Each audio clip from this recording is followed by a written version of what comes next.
Okay, here we go.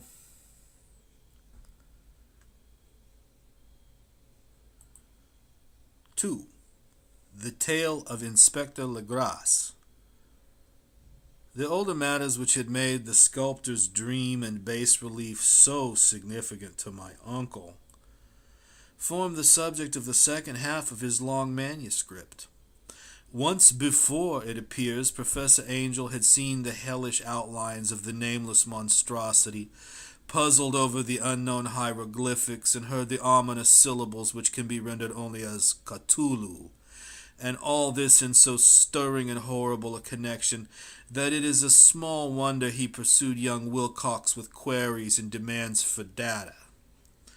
This earlier experience had come in 1908, 17 years before, when the American Archaeological Society held its annual meeting in St. Louis. Professor Angel, as befitted one of his authority and attainments, had had a prominent part in all the deliberations, and was one of the first to be approached by the several outsiders who took advantage of the convocation to offer questions for correct answering and problems for expert solution. The chief of these outsiders, and in a short time the focus of interest for the entire meeting, was a commonplace-looking middle-aged man who had traveled all the way from New Orleans for certain special information unobtainable from any local source. His name was John Raymond Legrasse, and he was by profession an inspector of police. With him he bore the subject of his visit, a grotesque, repulsive, and apparently very ancient stone statuette whose origin he was at a loss to determine. It must not be fancied that Inspector Legrasse had the least interest in archaeology. On the contrary, his wish for enlightenment was prompted by purely professional considerations. The statuette idol fetish, or whatever it was, had been captured some months before in the wooded swamps south of New Orleans during a raid on a supposed voodoo meeting, and so singular and hideous were the rites connected with it that the police could not but realize that they had stumbled on a dark cult totally unknown to them and infinitely more diabolic than even the blackest of the African voodoo circles. Of its origin, apart from the erratic and unbelievable tales extorted from the captured members, absolutely nothing was to be discovered. Hence the anxiety of the police for any antiquarian lore which might help them to place the frightful symbol and through it track down the cult to its fountainhead.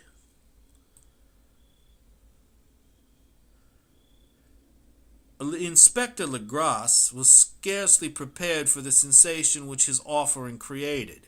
One sight of the thing had been enough to throw the assembled men of science into a state of tense excitement, and they lost no time in crowding around him to gaze at the diminutive figure whose utter strangeness and air of genuinely abysmal antiquity hinted so potently at unopened and archaic vistas. No recognized school of sculpture had animated this terrible object, yet centuries and even thousands of years seemed recorded in its dim and greenish surface of unplaceable stone. The figure, which was finally passed slowly from man to man for close and careful study, was between 7 and 8 inches in height, and of exquisitely artistic workmanship. It represented a monster of vaguely anthropoid outline, but with an octopus-like head whose face was a mass of feelers, a scaly, rubbery-looking body, prodigious claws on hind and forefeet, and long, narrow wings behind. This thing, which seemed instinct with a fearsome and unnatural malignancy, was of a somewhat bloated corpulence and squatted evilly on a rectangular block or pedestal covered with undecipherable characters. The tips of the wings touched the back edge of the block, the seat occupied the center, whilst the long curved claws of the doubled-up, crouching hind legs gripped the front edge and extended a quarter of the way down towards the bottom of the pedestal. The cephalopod head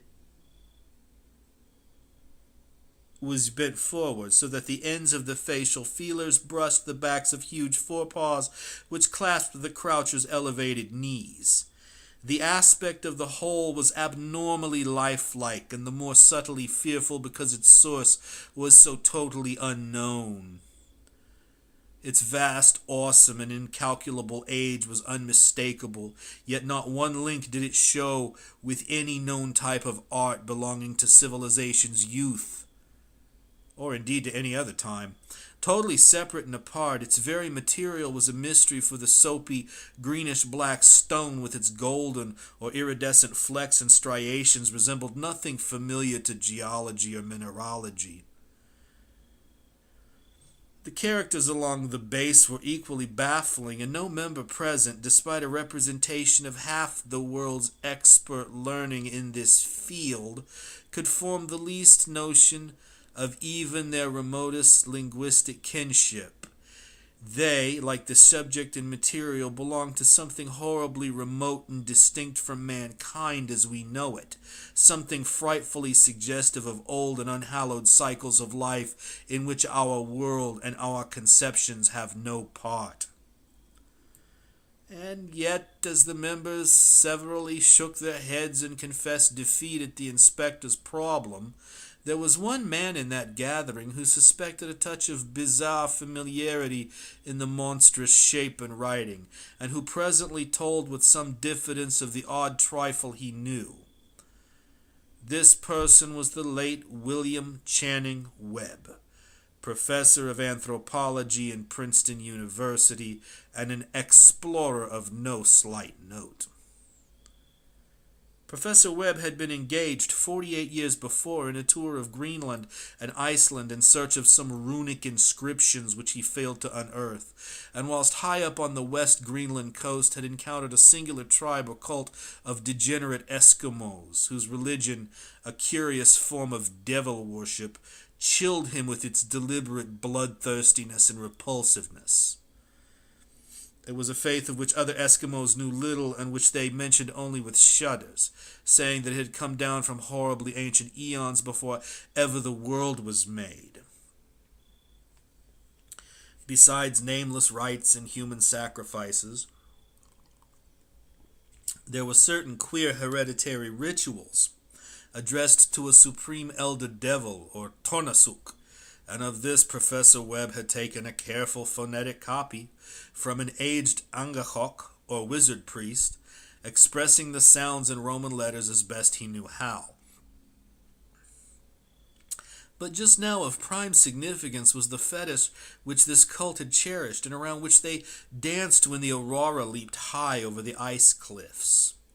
It was, the professor stated, a very crude bas-relief of stone, comprising a hideous picture and some cryptic writing.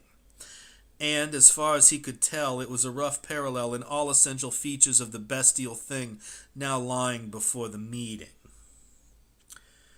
These data, received with suspense and astonishment by the assembled members, proved doubly exciting to Inspector Legrasse, and he began at once to ply his informant with questions. Having noted and copied an oral ritual among the swamp cult worshippers his men had arrested, he besought the professor to remember, as best he might, the syllables taken down amongst the diabolist Eskimos.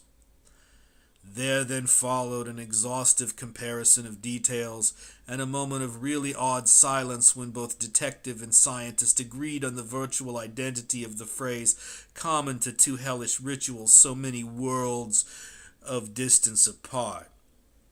What in substance both the Eskimo wizards and the Louisiana swamp priest had chanted to their kindred idols was something very like this, the word divisions being guessed at from traditional breaks in the phrase as chanted aloud.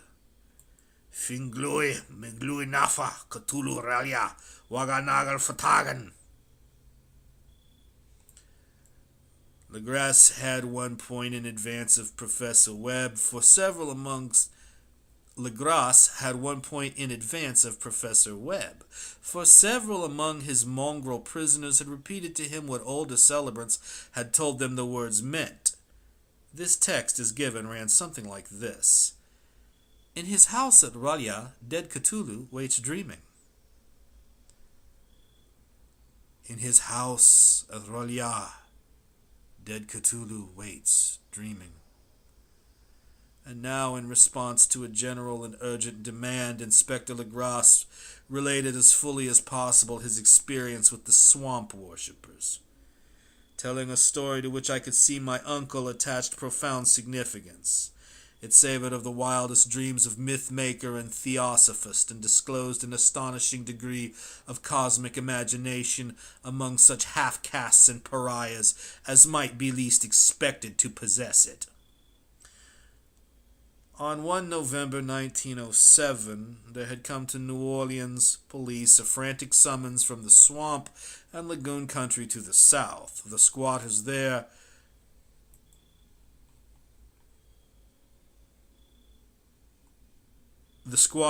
mostly primitive but good-natured descendants of Lafitte's men, were in the grip of stark terror from an unknown thing which had stolen upon them in the night. It was voodoo, apparently, but voodoo of a more terrible sort than they had ever known. And some of their women and children had disappeared since the malevolent tom-tom had begun its incessant beating far within the black-haunted woods where no dweller ventured. There were insane shouts and harrowing screams, soul-chilling chants and dancing devil flames, and the frightened messenger added, the people could stand it no more. So a body of 20 police, filling 2 carriages and an automobile, had set out in the late afternoon with a shivering squatter as a guide. At the end of the passable road they alighted and for miles splashed on in silence through the terrible cypress woods where day never came. Ugly roots and malignant hanging nooses of Spanish moss beset them, and now and then a pile of dank stones or fragments of a rotting wall intensified by its hint of morbid habitation, a depression which every malformed tree and every fungus islet combined to create. At length the squatter settlement, a miserable huddle of huts, hove in sight, and hysterical dwellers ran out to cluster around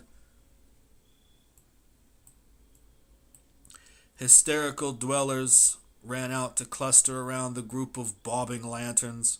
The muffled beat of tom-toms was now faintly audible far, far ahead, and a curdling shriek came at infrequent intervals when the wind shifted. A reddish glare, too, seemed to filter through the pale undergrowth beyond endless avenues of forest night. Reluctant even to be left alone again, each one of the cowed squatters refused point-blank to advance another inch towards the scene of unholy worship. So Inspector Legrasse and his 19 colleagues plunged on unguided into black arcades of horror that none of them had ever trod before. The region now entered by the police was one of traditionally evil repute, substantially unknown and untraversed by white men. There were legends of a hidden lake unglimpsed by mortal sight, in which dwelt a huge, formless, white polypus thing with luminous eyes, and squatters whispered that bat-winged devils flew up out of caverns in inner earth to worship it at midnight. They said it had been there before D'Iberville, before LaSalle, before the Indians, and before even the wholesome beasts and birds of the woods. It was nightmare itself, and to see it was to die, but it made men dream, and so they knew enough to keep away. The present voodoo orgy was, indeed, on the merest fringe of this abhorred area, but that location was bad enough, hence perhaps the very place of the worship had terrified the squatters more than the shocking sounds and incidents. Only poetry or madness could do justice to the noises heard by Legrasse's men as they plowed on through the black morass towards the red glare and the muffled tom-toms. There are vocal qualities peculiar to men and vocal qualities peculiar to beasts, and it is terrible to hear the one when the source should yield the other. Animal fury and orgiastic license here whipped themselves to demoniac heights by howls and squawking ecstasies that tore and reverberated through those nighted woods like pestilential tempests from the gulfs of hell. Now and then the less organized ululations would cease, and from what seemed a well-drilled chorus of hoarse voices would rise in sing-song chant that hideous phrase or ritual.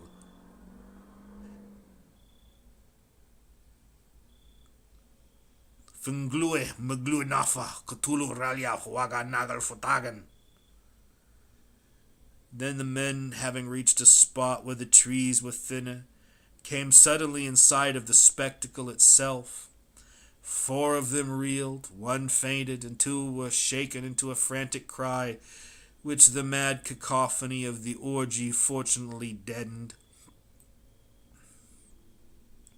Legrasse dashed swamp water on the face of the fainting man, and all stood trembling and nearly hypnotized with horror. In a natural glade of the swamp stood a grassy island of perhaps an acre's extent, clear of trees and tolerably dry. On this now leaped and twisted a more indescribable horde of human abnormality than any but a Sime or an Angarola could paint. Void of clothing, this hybrid spawn were braying, bellowing, and writhing about a monstrous ring-shaped bonfire, in the center of which, revealed by occasional rifts in the curtain of flame, stood a great granite monolith some 8 feet in height, on top of which, incongruous in its diminutiveness, rested the noxious carven statuette. From a wide circle of 10 scaffolds set up at regular intervals with the flame-girt monolith, as a center hung, head downward, the oddly marred bodies of the helpless squatters who had disappeared. It was inside this circle that the ring of worshippers jumped and roared, the general direction of the mass motion being from left to right an endless bacchanal between the ring of bodies and the ring of fire. It may have been only imagination, and it may have been only echoes which induced one of the men, an excitable Spaniard, to fancy he heard antiphonal responses to the ritual from some far and unillumined spot deeper within the wood of ancient legendry and horror. From some far and unillumined spot deeper within the wood of ancient legendry and horror. This man, Joseph D. Galvez, I later met and questioned, and he proved distractingly imaginative. He indeed went so far as to hint of the faint beating of great wings, and of a glimpse of shining eyes, and a mountainous white bulk beyond the remotest trees, but I suppose he had been hearing too much native superstition. Actually, the horrified pause of the men was of comparatively brief duration. Duty came first, and although there must have been nearly 100 mongrel celebrants in the throng, the police relied on their firearms and plunged determinedly into the nauseous rout. For 5 minutes the resultant din and chaos were beyond description. Wild blows were struck, shots were fired, and escapes were made.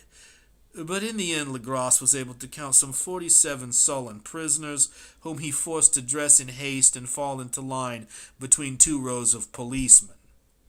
5 of the worshippers lay dead, and 2 severely wounded ones were carried away on improvised stretchers by their fellow prisoners. The image on the monolith, of course, was carefully removed and carried back by Legrasse. Examined at headquarters after a trip of intense strain and weariness, the prisoners all proved to be men of a very low, mixed-blooded, and mentally aberrant type. Most were seamen, and a sprinkling of Negroes and mulattoes, largely West Indians or Brava Portuguese from the Cape Verde Islands, gave a coloring of voodooism to the heterogeneous cult. But before many questions were asked, it became manifest that something far deeper and older than Negro fetishism was involved. Degraded and ignorant as they were, the creatures held with surprising consistency to the central idea of their loathsome faith. They worshipped, so they said, the great old ones who lived ages before there were any men, and who came to the young world out of the sky. These old ones were gone now, inside the earth and under the sea, but their dead bodies had told their secrets in dreams to the first men, who formed a cult which had never died. This was that cult, and the prisoners said it had always existed and always would exist, hidden in distant wastes and dark places all over the world, until the time when the great priest Cthulhu, from his dark house in the mighty city of Auralia, under the waters, should rise and bring the earth again beneath his sway. Some day he would call, when the stars were ready, and the secret cult would always be waiting to liberate him. Meanwhile, no more must be told. There was a secret which even torture could not extract. Mankind was not absolutely alone among the conscious things of earth, for shapes came out of the dark to visit the faithful few. But these were not the great old ones. No man had ever seen the old ones. The carven idol was great Cthulhu, but none might say whether or not the others were precisely like him. No one could read the old writing now, but things were told by word of mouth. The chanted ritual was not the secret, that was never spoken aloud, only whispered. The chant meant only this, quote, "In his house of Auralia, dead Cthulhu waits, dreaming." Only 2 of the prisoners were found sane enough to be hanged, and the rest were committed to various institutions. All denied a part in the ritual murders, and averred that the killing had been done by black-winged ones, which had come to them from their immemorial meeting place in the haunted wood. But of those mysterious allies no coherent account could ever be gained. What the police did extract came mainly from an immensely aged mestizo named Castro, who claimed to have sailed to strange ports and talked with undying leaders of the cult in the mountains of China. Old Castro remembered bits of hideous legend that paled the speculations of theosophists and made man and the world seem recent and transient indeed. There had been eons when other things ruled on the earth, and they had great cities. Remains of them, he said, the deathless Chinaman had told him, was still to be found as cyclopean stones on islands in the Pacific. They all died vast epochs of time before man came, but there were arts which could revive them when the stars had come round again to the right positions in the cycle of eternity. They had indeed come themselves from the stars, and brought their images with them. These great old ones, Castro continued, were not composed altogether of flesh and blood. They had shape, for did not this star-fashioned image prove it? But that shape was not made of matter. When the stars were right, they could plunge from world to world through the sky. But when the stars were wrong, they could not live. But although they no longer lived, they would never really die. They all lay in stone houses in their great city of Auralia, preserved by the spells of mighty Cthulhu for a glorious resurrection when the stars and the earth might once more be ready for them. But at that time some force from outside must serve to liberate their bodies. The spells that preserved them intact likewise prevented them from making an initial move, and they could only lie awake in the dark and think whilst uncounted millions of years rolled by. They knew all that was occurring in the universe, for their mode of speech was transmitted thought. Even now they talked in their tombs. When, after infinities of chaos, the first men came, the great old ones spoke to the sensitive among them by molding their dreams, for only thus could their language reach the fleshy minds of mammals. Then, whispered Castro, those first men formed the cult around small idols, which the great ones showed them, idols brought in dim eras from dark stars.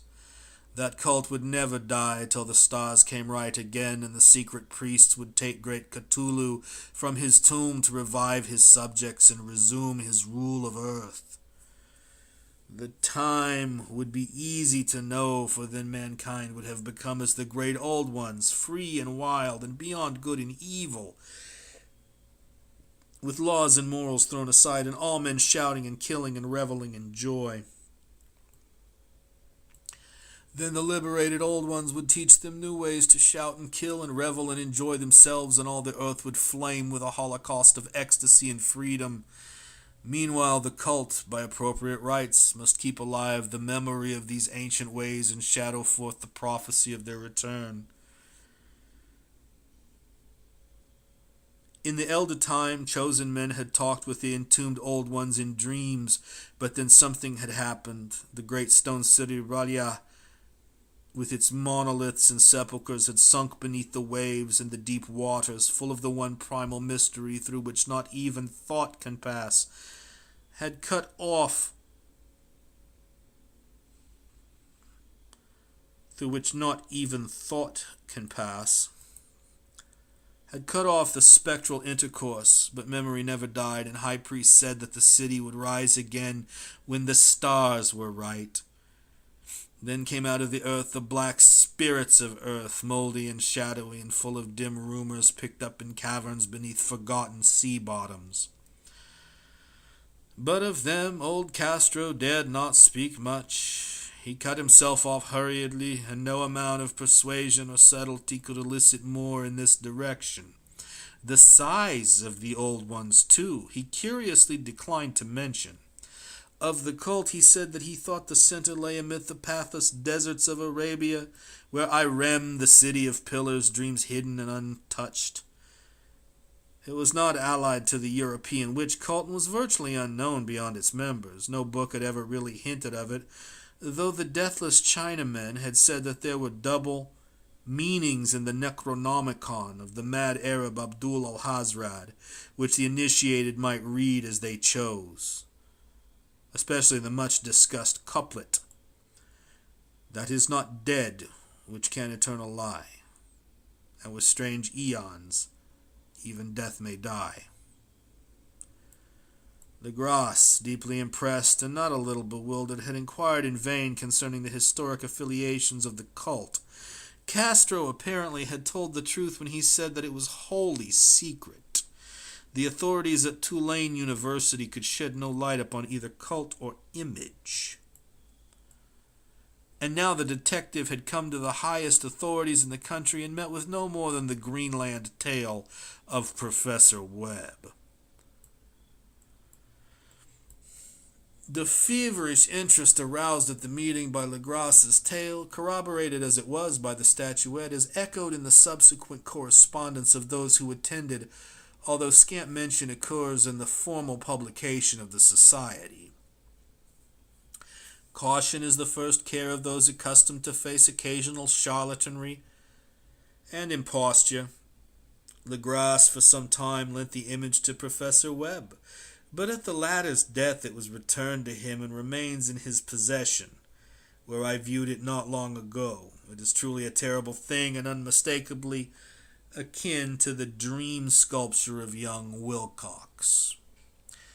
That my uncle was excited by the tale of the sculptor, I did not wonder, for what thoughts must arise upon hearing, after a knowledge of what Legrasse had learned of the cult, of a sensitive young man who had dreamed not only the figure and exact hieroglyphics of the swamp-found image in the Greenland Devil Tablet, but had come in his dreams upon at least 3 of the precise words of the formula uttered alike by Eskimo Diabolists and mongrel Louisianians.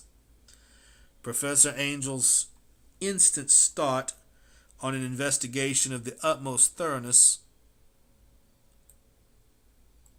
was eminently natural, though privately I suspected young Wilcox of having heard of the cult in some indirect way, and of having invented a series of dreams to heighten and continue the mystery at my uncle's expense. The dream narratives and cuttings collected by the professor were, of course, strong corroboration, but the rationalism of my mind and the extravagance of the whole subject led me to adopt what I thought the most sensible conclusions.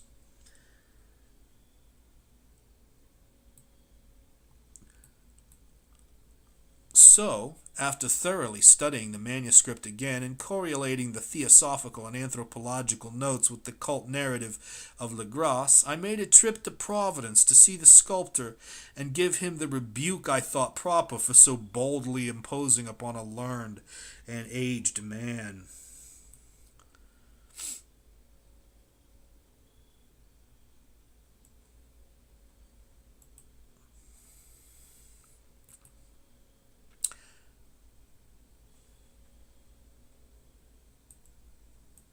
Wilcox still lived alone in the Fleur de Lis building in Thomas Street, a hideous Victorian imitation of 17th century Breton architecture which flaunts its stuccoed front amidst the lovely colonial houses on the ancient hill and under the very shadow of the finest Georgian steeple in America. I found him at work in his rooms and at once conceded from the specimens scattered about that his genius is indeed profound and authentic. He will, I believe, be heard from sometime as one of the great decadents, for he has crystallized in clay and will one day mirror in marble those nightmares and fantasies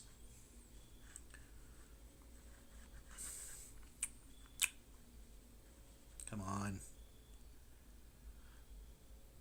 For he has crystallized in clay and will one day mirror in marble those nightmares and fantasies which Arthur Machen evokes in prose and Clark Ashton Smith makes visible in verse and in painting.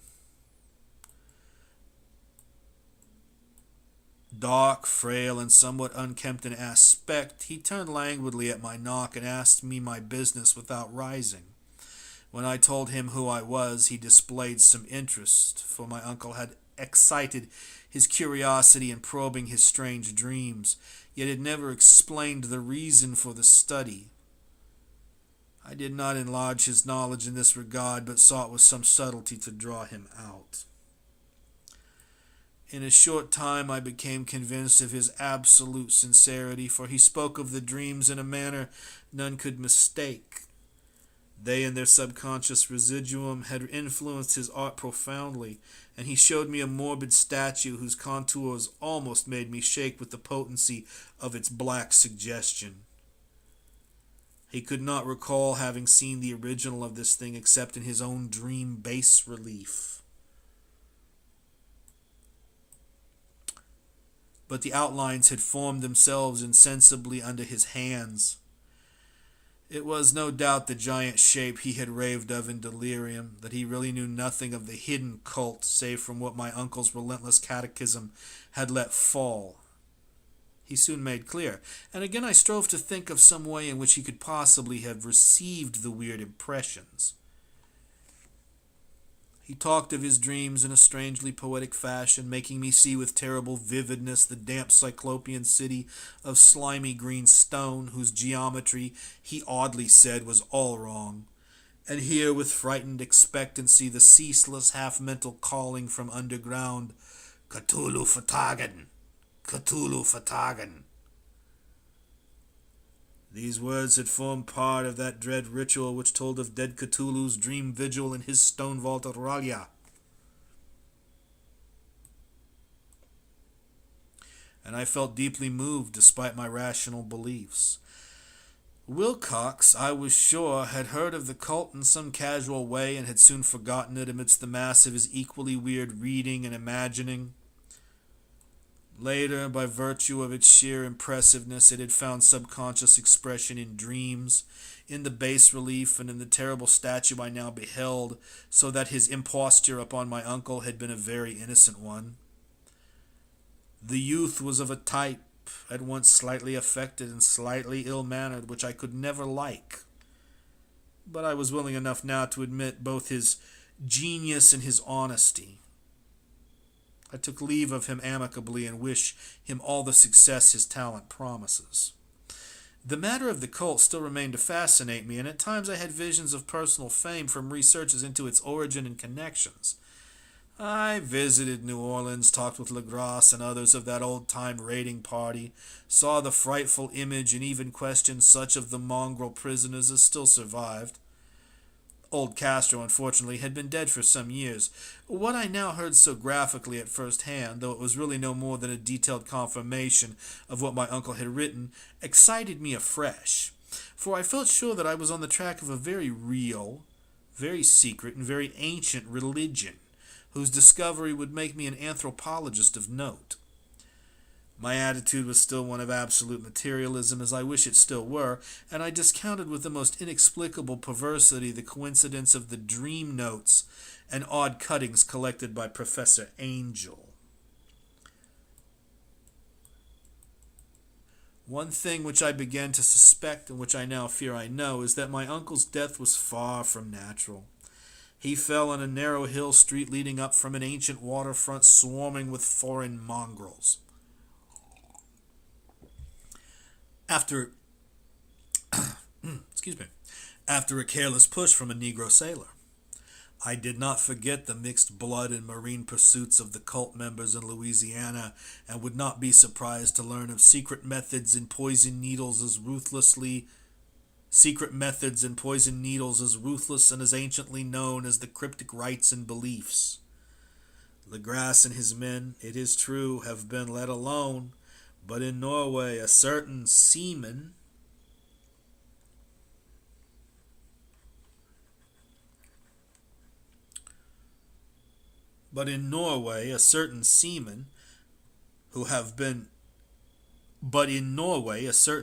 who saw things as dead. Might not the deeper inquiries of my uncle after encountering the sculptor's